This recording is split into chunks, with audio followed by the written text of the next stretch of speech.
And welcome everybody to Our Line Starts. Liam McHugh, Keith Jones, Patrick Sharp. Guys, we are less than a month away from training camps opening up for 24 teams. And then obviously, if all goes well, fingers crossed, we're right around 6 weeks away from hockey potentially returning with a best of five play-in round. We're going to talk all about that. We'll talk about NHL awards, but we're going to get right into the news of the day because it centers on a team that owns what is, at this point, easily the longest playoff drought in the NHL.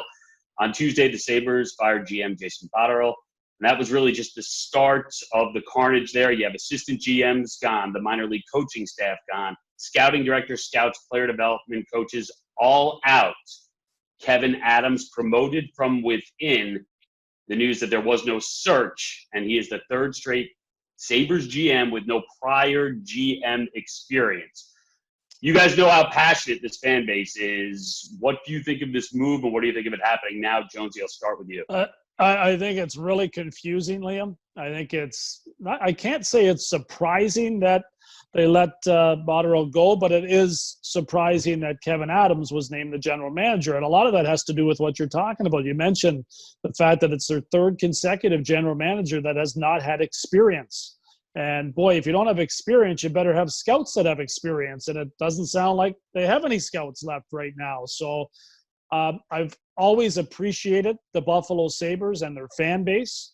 It's been disappointing for a long time now, and they need to get it fixed. But I'm not sure that things are getting fixed immediately. And I think that's going to be concerning to their fans. So we'll sit back and watch for a while, but Buffalo needs to turn it around quickly, and Jack Eichel needs some great players to play with. And it's unfortunate that a star of his caliber has been wasting away right now with that Buffalo Sabres team. And I'm hopeful that it ends up turning out for the better, but I think it's going to take a long time to get this thing figured out. Yeah, a lot of changes. It took the news for me yesterday by storm. I was shocked just to see not only the general manager, but all the other people in the staff be let go as well. You know, you're talking about pretty significant positions within the organization. You got the head coach and general manager. There's been a lot of turnover there in recent years. And I think that lack of leadership with those positions, I mean, that causes for some tough results in the standings. Now, Kevyn Adams was a shock to many. What I know about Kevyn Adams is he was a former teammate of mine. He was a great teammate. And talk about leadership qualities. He was on the Blackhawks, I want to say 2006-07. It was the early years. Jonathan Toews was a rookie. And I know Jonathan kind of had a lot of heart-to-heart conversations about how to be a leader in the National Hockey League, how to take that presence to another level in the locker room. Kevyn Adams was a guy who always worked hard and cared about the team first. Now, he's in a new position, and we'll see how that works out. But I know he lives in Buffalo. He's done a lot with the youth hockey in the area, and he's committed to the area in Buffalo. He gets out. He hangs out with the fans. He lives in the city. He's at the restaurants. He's at the local rink. So he's one of them guys from Buffalo running the team now. We'll see how this turns out. Yeah, I mean, it's a passionate fan base, and now they do have a GM. It certainly understands at least that aspect of it, but he's got a huge task in front of him, which is interesting because, I mean, it's 9 years now, this playoff drought, right? And the way the NHL is built at this point, it's a parity-driven league. And if you go really 3 years without going to the playoffs, people have to start to question what's happening here. They have a superstar in Jack Eichel. Their head coach is Ralph Krueger. We don't know what kind of job Kevyn Adams will do, but Ralph Krueger, from what we've seen so far, how comfortable do you feel with him, at least as the head coach, to help steer this team in the right direction, guys? I'm glad he stayed, Liam. I think that's a really important part of this whole equation. I do think he'll have a bigger say in some of the personnel decisions as well. I'm sure that Kevyn Adams is going to lean on him quite a bit. And I think they're going to have plenty of conversations even prior to the NHL draft on exactly what he feels his team needs laid out in front of them. They made progress at times this year. They've done that in the recent past, though, where they've had stretches where they've looked like a playoff team and then have all of a sudden watched everything dissipate. He looks like a guy that can be a calming influence when things fall apart. It appears like he, to me, is a very good head coach. So I'm pleased that he's going to stay there. I think that's going to help in the turnaround in Buffalo. But I do think he's going to have a big voice in some of the decisions that are going to be made as far as player personnel goes, which I don't know that he had prior to this situation happening. You think he's going to, for you and you, Sharpie, as well, if that's the case, do you like the idea that Ralph Krueger will have a bigger voice? Should he have a bigger voice? I think so. I think it's important that the head coach and the general manager are always on the same page. Communication needs to be there. You got to talk hockey all the time. You got to be on top of your team. You got to know the strengths and weaknesses of it. You got to know what players at positions you need to add. So if there's going to be some collaboration there, I think it'll be a good thing. Another positive in this story is Sabres aren't going to be playing hockey for a while. It's unclear when they'll be playing again, so there's certainly a lot of time to kind of get pieces in the right place and build this thing up the right way. I know they do have a few nice pieces on the ice, Jack Eichel, Dahlin on the back end. That's a pretty good start at two important positions. Yeah, I mean, it's funny. We overlooked Dahlin at this point, but, a guy was number one pick and a guy who was considered can't miss, right? Can't miss type prospect. So you have some building blocks. You have some cornerstones outside of those two guys. This has already been a long time. Jonesy, you used the words, this could take a longer time to get better. Outside of those guys, you look at their roster, do you see a contending team? Not yet. I mean, there's still a lot of work to do. I think the Jeff Skinner signing is going to haunt them. I mean, you're talking about a ton of money that was committed to a player that had one good year, and prior to that had plenty of health issues before, including concussion issues. I can only imagine what it's like to be Jeff Skinner when there's moments where your career was in doubt because of injury, and then you're awarded a ton of money for a long time. I wonder if the incentive is there for him to continue to try to produce at the level that he did prior to getting that contract. So it has not shown up yet, that's for sure. Since he received his new deal, he's played poorly, and that's a key guy because of the salary that he makes that I'm not confident will ever play as well as he did going back prior to signing that deal. So I do think there's some very good players on their back end. And Dahlin, of course, is going to be the guy that leads them back there. I think there's value in some other players back there as well. Ristolainen, a player that I think has value if in fact he does not stay in Buffalo. I think he's got some upside that has never truly been reached in Buffalo, but I think there's potential, and I think there'll be teams out there that believe they can find a way to get him to a different level. Montour was a nice addition.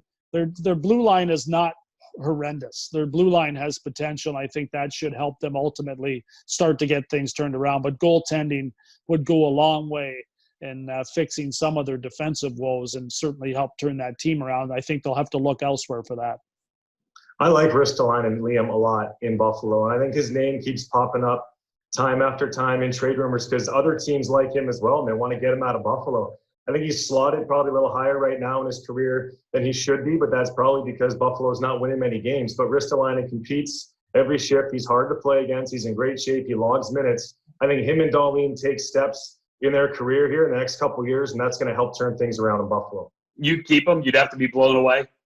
I'd like to hang on to him. If you're trying to win games and you're trying to build, I mean, what better piece do you need than a big, strong, right-handed shot, good skating defenseman that's young, early in his career? I mean, those are the guys you're looking for. I like Ristolainen a lot.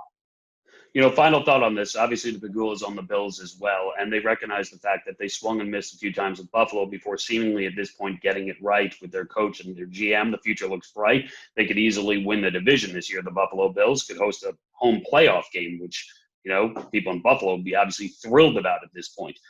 But the fact remains, so much turnover with this Buffalo Sabres organization. For both of you personally, what did it mean to the players individually, not just coaching, but to know that there was front office stability? Did that affect you that much in your career? Obviously, coaching, I get, but how much did front office stability affect you on the ice?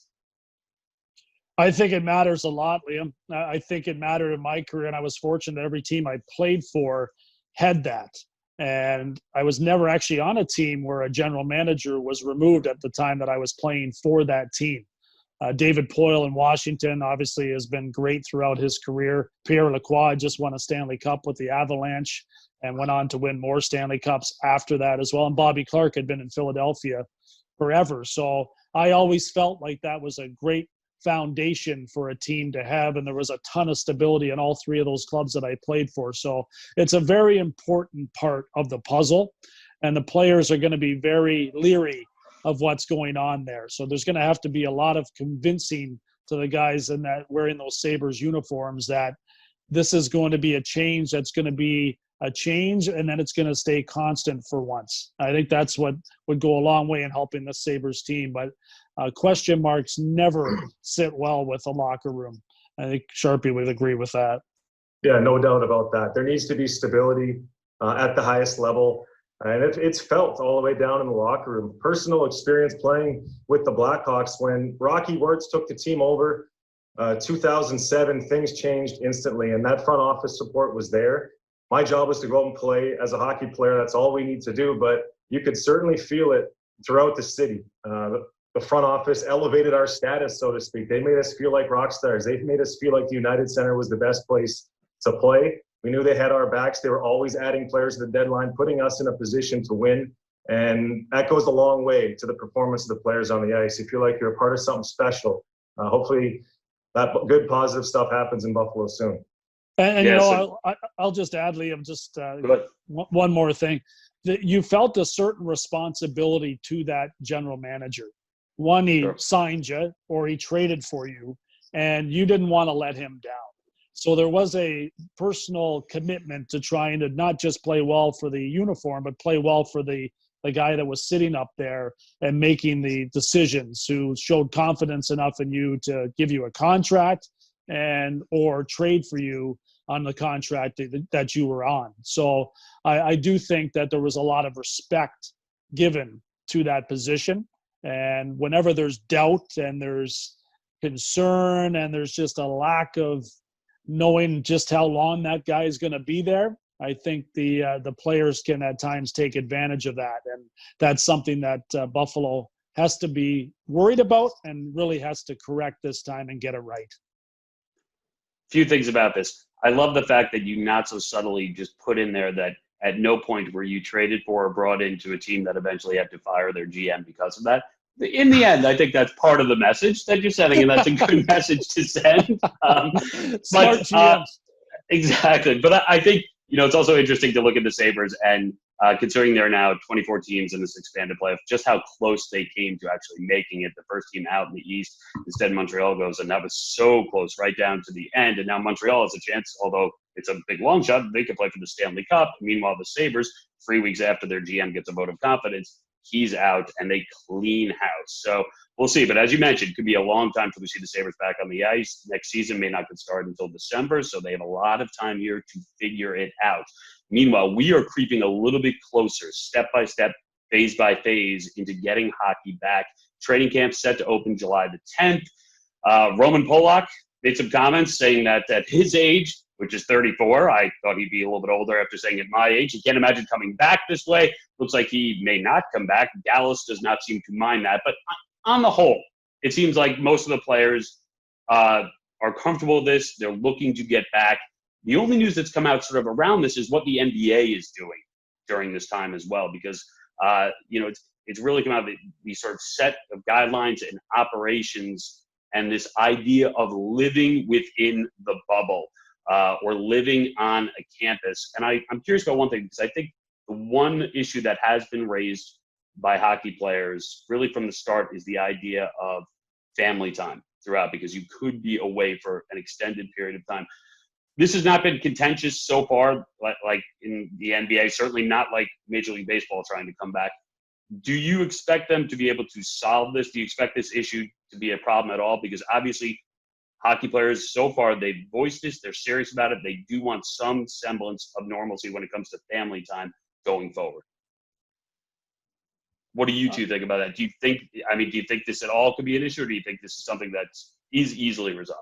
I think it's easily resolved, and I don't think it's going to be an issue, Liam. And I do think where the benefit is, it's a tournament. And the Stanley Cup playoffs, as Sharpie knows from his 3 Stanley Cup runs, the playoffs, you're there to play no matter what. And you're playing for the Stanley Cup. And you're a lot less involved at home than you ever were during the regular season and obviously in the off season. So there's going to be more commitment based on everything that has to happen within that bubble. No question about that. But I think there'll be a willingness from the players to go ahead and do that. Also, not every team is going to be playing for the entire 2 months. Very true. And there's going to be teams that are eliminated within, the first couple of weeks. And then every 2 weeks, there's going to be more teams eliminated. And ultimately, if you're still going, you're feeling pretty good because you want to win that Stanley Cup. So I think that a championship on the line is enough incentive for the players playing the games that they'll be able to work this out and find a way to make it happen. And in fairness, Jonesy, when you're in the playoffs in a regular season, like pre-coronavirus, you're pretty much in a bubble anyway. You're going bus to pregame skate, back to hotel, home and road. You stay in the hotel often at times to avoid distractions. So if you're a team that's taking a run at the Stanley Cup, I couldn't think of a better scenario than let's go to the same place. Let's really kind of make it our own. I'm sure they have some boardrooms, some hangout areas. It'll be kind of neat to be honest with you. It reminds me a lot of the Olympic Games, how there's little dorms set up for different teams and sports. I think it's going to be a unique opportunity for teams to get close to each other and really take a run at this thing. It's going to be challenging to kind of get into the game at times, especially in those early games. No fans is going to change things really early on in this preliminary series. I think players will adjust and things will be just fine, but you're going to have to get creative. So, I can speak from my own situation too. My wife's acting like my agent trying to get me on one of these rosters. It's been enough family. So I think they'll be happy to get guys out of the house every once in a while. Yeah, I'm feeling that here as well. The Premier League started, and I think my wife was acting with mine. She's like, "You sure you can't host some of that?" And here I am. I'm going to host some of that. She's like, "You should really get out of the house." Speaking of which, it did return Premier League, and I'm watching, and it's been interesting. I've noticed the camera angle a little tighter. They are using, now there are two feeds. You can do one without crowd noise, or you can watch the one with crowd noise. And I do think that soccer lends itself to this background crowd noise. It's a little sing-songy. It's got some nice background. But you mentioned, Sharpie, the idea of getting up, getting fired up for a game. As a player, would you want some sort of crowd noise or background noise pumped in? I wouldn't be opposed to it. I'd like to hear it and see how it makes the game atmosphere feel. My only experience is playing, preseason games, or even prior to preseason games, those inter-squad training camp days, day 1 and 2 of training camp, where you're usually in an NHL building and it's empty. It's an eerie feeling. So, but mind you, then there's no music being played, nothing. It's just silence. So the league's going to get creative. The buildings, whoever they are that host these games, will have plenty of noise, I think, to get things going, because you don't want to hear too much if you're on the ice there. You want to get lost in that sound. Think about what you need to do on the ice. But I'm interested to see how it all plays out, to be quite honest with you. I think too, Liam, that having some type of preseason type games will go a long way in experimenting with those type of things. I think it's important that the players do have, at least a few exhibition games under their belt before this whole thing gets started, just to get a feel for it themselves, and also for us on the TV side of things to tinker with things and see if we can come up with a formula that's going to best serve everybody, including the fans at home, which are obviously are really important in this whole thing as well. So there is going to be some into our suits, Jonesy. Yeah, it's going to be, no doubt. I got to tie my own tie apparently now too. I got to figure that out. The big things I have to worry about in this world now.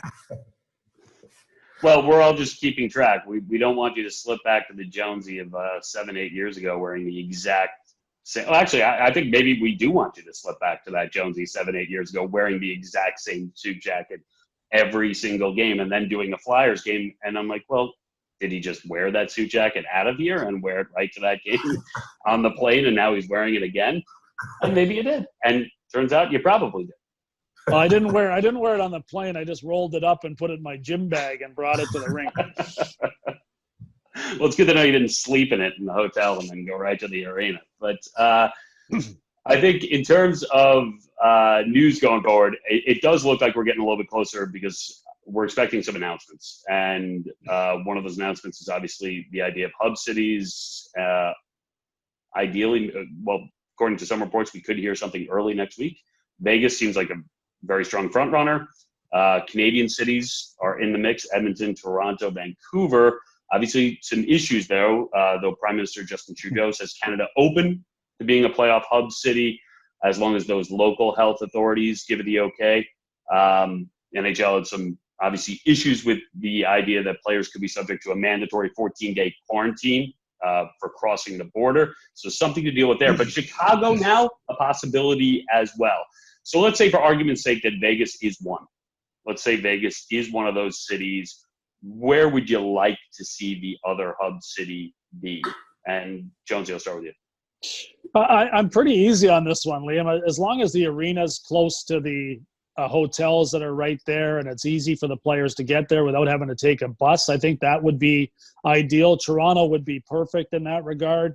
Chicago's the same. I mean, between those two cities, they're awesome. Now, I don't know what the plan is. Maybe the league is going to, basically rent out certain restaurants to make sure the players have places that they can go within those cities. And I think any huge city, whether it's in Canada or the U.S., has awesome places that you can go to and make sure you find, the great meals that you need and all the rest of that stuff. But for the most part, I think either Toronto or Chicago would be great.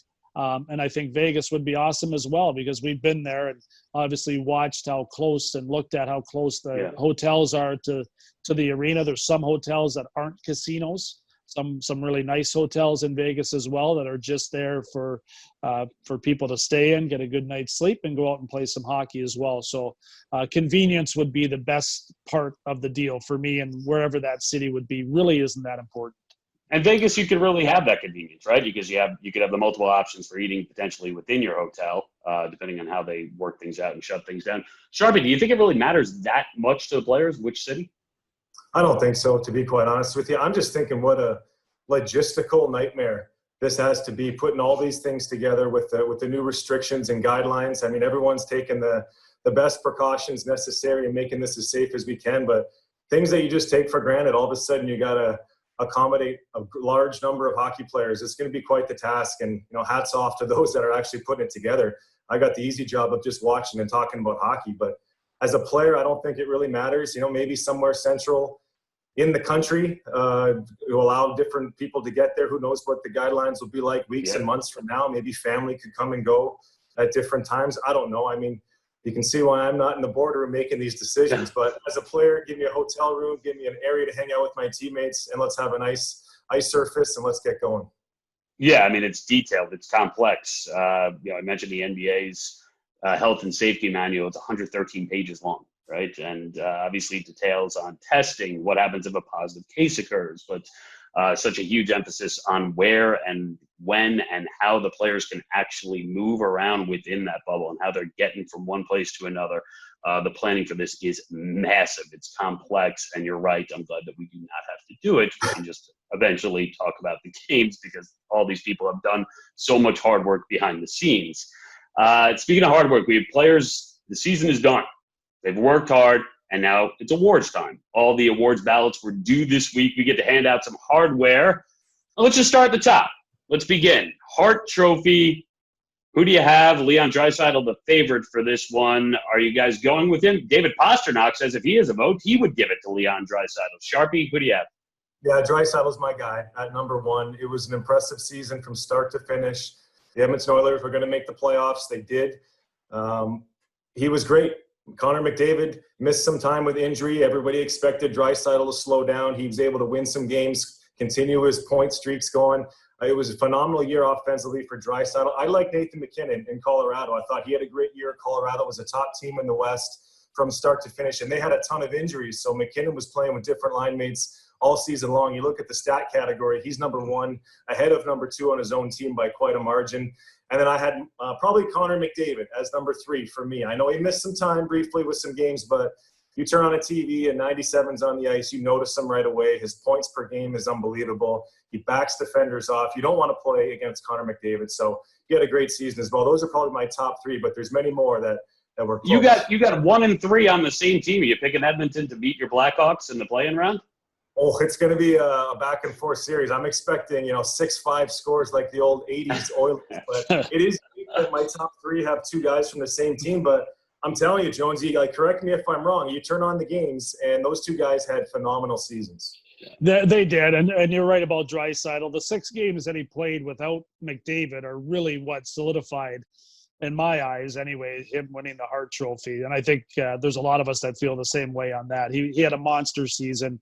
McKinnon, you talked about him. I think he had over 40 points more than the next guy on his team. So that's an incredibly good season for Nathan McKinnon, with Rantanen missing a bunch of time and Landeskog missing a bunch of time.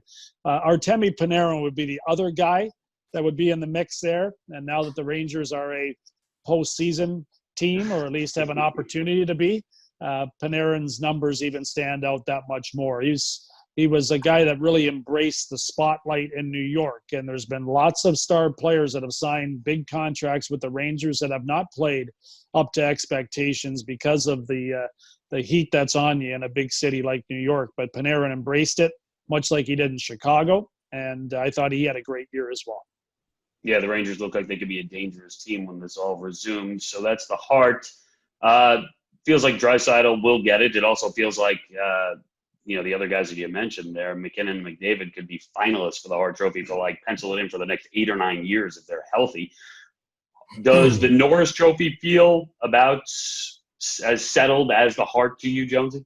It does, and it's John Carlson, and got off to an unbelievably good start, an amazing first half. Numbers backed off a little bit. The Caps had a few bounces along the way at the start of the second half, but Carlson's year has just been miles ahead of any other defenseman. Doesn't get enough credit for what he's done defensively as well. And we talk a lot about his offense, but he's asked to do a lot on that Capitals team, and he is asked to play in every situation and has played it to perfection all season. So John Carlson would be my guy, and it's tough for me to even come up with other names that I would even consider to try to beat John Carlson. The usuals like Yossi and Hedman obviously are very, very good players who have had very good years, but Carlson to me is miles ahead of everybody else. I'm with you. Not going to argue on Carlson. I even have him for Hart Trophy consideration as well. He was that dominant first half of the season. I know Washington, as Jonesy mentioned, kind of trailed off a little bit. Roman Yossi of the Nashville Predators kind of made things interesting. Second half of the year, he was a beast. Very offensive season for Roman Yossi. I like Pietrangelo in St. Louis. I noticed something was different about him this year. He was the best player on the ice when they won the Cup in Game 7 last year. He carried that over this year. He had times he looked dominant out there. I know the numbers points-wise don't match up to the other two, but he was shooting the puck hard this year, scored a lot of big goals, and he was just confident player out there. I like Hedman had a good season. And then you start thinking about some guys that we haven't really talked about a lot. Tony DeAngelo had a great season in New York. Not quite Norris Trophy numbers, but how about those young rookies too? Makar and Hughes, they're right there. Yep. Lots of young defensemen, but I agree with Jonesy. John Carlson wins the Norris for me. All right, well, let's go with Makar and Hughes, and let's bring it to the Calder and Rookie of the Year. Sharpie, who would you pick, or do you throw your Blackhawk in there, Kubalik? I mean, because you have a rookie who scored 30 goals. It's hard to overlook that. And I'll throw the air quotes out there like Jonesy did as well. They did make the postseason. They did. I'm not sure they would have made the top 8, but they are going to the playoffs. Dominic Kubalik does get consideration for sure. 30 goals in the National Hockey League, whether you're a rookie or a veteran, is impressive. And he did it his first year in the league. He's a little bit older, so if you're poking holes in his season, maybe you use that argument. But either way, he's number 3 on the list, because for me, it's Cale Makar and Quinn Hughes, number 1, number 2. And I don't know how you judge this. I just know that when I watch the games, Cale Makar is that much better than any other defenseman on the ice. He's that dominant out there as a rookie. I know he missed some time, and Hughes put together a great season in Vancouver. I'm not hating on him. I'll take either one of them, but I'm giving the nod to Cale Makar with the Avalanche. Yeah, I'm with Sharpie on that one as well. And the thing that impresses me both about Makar and Hughes is their age and their position. To play defense at that age and be standouts is really hard to do. For Kubalik to jump in as a 24-year-old and, play on the wing and score a bunch of goals, that's awesome. But to play defense and be relied upon to keep the puck out of your own net and then create offensively as well, you're asking a lot of young kids, and they've handled it marvelously. There's no doubt in my mind that Makar is the guy, though. When I watch him, there's times when I think it's McKinnon carrying the puck up the ice, and that's incredible to me because McKinnon's such a unique player. But Makar's ability to skate is like nothing I've ever seen before from the back end. I think he's going to be one of the best defensemen to play this game. That's how good I think he's going to be, Liam. And I think he had proved it this year. I know the injury kind of got in the way a little bit of what was happening for him, but I can't wait to see him back on the ice. He's one of those players that's clearly worth the price of admission. Yeah, he's one of those guys where you wonder about adjustments for defensemen. You wonder about adjustments for young players, and when he played his final college game and then like 2 days later was playing in the playoffs and then scored a goal on his first shot. And you're like, oh, I guess he adjusted pretty well. It seems like he's kind of comfortable in this league. So let's go from defensemen. We go to the goalies. This one seems wide open. Wide open. Who do you have for the Vezina? Jonesy, you can start us off. I'm going to go with Tuukka Rask. I think he had an incredibly good season for the Bruins. I think there was the disappointment of losing last year in the Stanley Cup final, and his ability to bounce right back and have another strong year has been really impressive to me. I think the Bruins have had a great year, and I don't think their year is as good without the play of Tuukka Rask. So he would be the one guy that stands out to me above all others. And then I'm telling you, Liam, there's a mix of guys that I've jumped around on for days trying to just come up with other guys that I would pick. But that's really the reason that I settled on Rask, because it's tough to make an argument of someone being better than Rask has been this year. I'll make that argument as best I can. I don't know, maybe two of those other names you were thinking of, Hellebuck in Winnipeg had a pretty good season. The Jets were making a strong case to make the playoffs there down the stretch. I like Vasilevsky personally in Tampa Bay. He would be my goaltender to start a big game right now. He's got all the qualities you need at the goaltender position. He's big, which I really like when I look back and see my goaltender. And he had a ton of wins. Tampa Bay was primed, I think. They were rolling at the right time. They seemed to elevate their game. They were looking forward to getting back in the playoffs after we all remember what happened last year in Columbus. I'll be interested to see how they get things going once we start up again. But at the goaltender position for the Vezina, I'll give it to Vasilevsky, just to disagree with Jonesy. Well, hey, that's fine. First off, that's a good enough reason on its own. But I think it's interesting that you note that he would be your goalie in a big spot right now, because that's kind of been the question for Vasilevsky. And now he'll have that opportunity once again with the Tampa Bay team that's going to be healthy. It's going to be ultra talented and certainly flying under the radar in a way that they did not at all last year. Finish up Coach of the Year, Jack Adams. Sharpie, you can begin. Who do you have? I look at the two teams that struggle with injuries this year, Columbus and Pittsburgh, so I'm leaning towards Mike Sullivan and John Tortorella. Columbus especially was smoked by injuries all season long, and we watched the Blue Jackets play. Take the numbers off the back. Every player looks the same. They're hardworking forwards. They finish on the forecheck. They've got a little bit of skill throughout the lineup, and they had great goaltending. Those would be my two guys right away. I keep thinking of Rick Tocchet in Arizona, because that Coyotes team, I watch them and they keep plugging away. They have the details figured out pretty good, just lacking a few goals up front, and they'd be a different squad. So those are my top three, but again, there's a lot of good options out there. Yeah, I like all those picks. I like Berube in St. Louis as well. I thought he did another really good job with that team without Tarasenko for much of the year. I thought Dave Tippett did a great job with the Edmonton Oilers in his first season behind the bench there. I thought Alain Vigneault did a fabulous job with the Flyers as well. They're one of the hottest teams prior to the COVID-19 break here that we've been on. So, but I do like John Tortorella. I think what he did with Columbus, the departure of so many star players, including Panarin, who's had a great year playing for David Quinn, who's also done a great job with the New York Rangers. But Tortorella's done it with mirrors, and his team plays consistently the same way every night. And that's when you look at the head coach and go, man, this guy's bringing it, and his team is buying what he's bringing. So John Tortorella would get the nod. There's another guy along the same lines as Jonesy. I know the list is getting long, but how about Carolina Hurricanes with Rod Brind'Amour? They're the other that is hardworking, in your face, listen to what the coach says, and go get it done. So that's a tough one to pick, but all those guys are great candidates. Yeah, I mean, you have to look at where you were during last offseason, and you were talking about teams that maybe could regress. I think some people thought that Carolina possibly could have been one of those teams, but they haven't. And I think if you looked at the Columbus Blue Jackets and all they lost, right? They went all in on free agency, and yeah, they won a series, but then all those guys left. And it was kind of like, well, what team that made the playoffs this year can we count out from next year? And boom, that was the team. You circled the Columbus Blue Jackets, but there they are. So Tortorella, Berube, and yeah, I agree. I think David Quinn probably deserves some recognition because he's gotten his team into this expanded postseason, and he had to deal with the Henrik Lundqvist situation, dealing with 3 goalies, and having to do a rebuild while contending in New York City. So a lot there. Award season is here. We've given them out, but we also have some other news because we are launching a podumentary called Sports Uncovered. June 25th episode is on the longest game in the NHL's modern era between the Flyers and the Penguins. Got some good stories, some of them from our very own Keith Jones. All right, so if you're teeing this up for us, Jonesy, what's a story that you would share about this game to get people into this? There's a lot of funny ones that came out of that game, and a lot of different players are telling those stories during this documentary. So it's not just me telling them, which is kind of nice. But already a good sales pitch.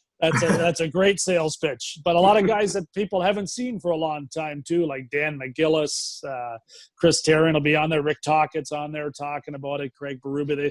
The guys in Philly did a really good job of rounding up a lot of different people to discuss what was going through each individual's mind during that marathon night. But some of the stories were a lot about the pizza that was being eaten. Every morsel of food was gone from the arena. You had to order takeout to the dressing room to get food there, and then just trying to survive. Yager on the other side of the ice doing his usual Yager-like things, and somehow we ended up on the right side of that. But I think Yager played like 76 some odd minutes in that game, remarkably, and never looked tired, which always has been one of the things that shocked me about him for the entire time that I played against him and covered him afterwards. But there's a lot in there, and there's a lot of different perspectives, and I think that's what will make it interesting to people. All right, well, you got to check it out. You can do so by subscribing to the Sports Uncovered. Is right now you can watch Marathon on Ice. You subscribe to it, and it will automatically download to your device next Thursday, June 25th. So you can check it out, Marathon on Ice. You hear from Jonesy and many others on that very memorable, very long, very interesting game. And as always, I want to thank everyone for listening to Our Line Starts. Jonesy, Sharpie, always good chatting you guys. Hope you're doing well, and hope to see you pretty soon in the studio. You got it. Good to see you too. See you, Sharpie. See you, Liam. Take care, guys.